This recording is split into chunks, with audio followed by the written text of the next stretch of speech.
Hi guys, మన అమ్మమ్మల కాలం నాటి రాగి తోపు తయారు చేస్తున్నాను ఈరోజు. రాగిలో ఐరన్, కాల్షియం ఎక్కువగా రిచ్గా ఉంటాయి కాబట్టి ఐరన్ మనకు బ్లడ్ ఇంప్రూవ్ అవ్వడానికి, కాల్షియం మన బోన్స్ స్ట్రాంగ్గా ఉండడానికి బాగా పనిచేస్తుంది. ముందుగా ఒక బౌల్లో 1 కప్పు బెల్లం తీసుకొని దానికి 2 కప్పులు వాటర్ వేసి కరిగించుకోవాలి. కరిగించుకున్న తర్వాత వడబోసుకోవాలి.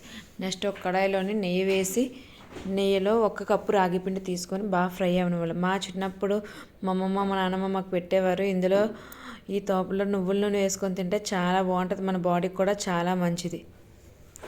పిండి అంతా ఫ్రై అయిన తర్వాత మనం బెల్లం నీళ్ళు ఉన్నాయి కదా, అవి కొంచెం కొంచెంగా యాడ్ చేసుకుంటూ మిక్స్ చేయాలి. మొత్తం ఒకేసారి వేసేస్తే గడ్డలు కట్టేస్తుంది. సో కొంచెం కొంచెం యాడ్ చేసుకుంటూ మిక్స్ చేసుకుంటే మనకి హల్వా తయారవుతుంది. చూడండి, ఇక్కడ హల్వా ఈ విధంగా కడాయి నుంచి మనకు సపరేట్ అయితే హల్వా తయారైనట్టు మనకు తెలుస్తుంది. దాన్ని ఒక సర్వింగ్ బౌల్ వేసుకుని పైనుంచి గీ యాడ్ చేసి పిల్లలకి ఇచ్చాను.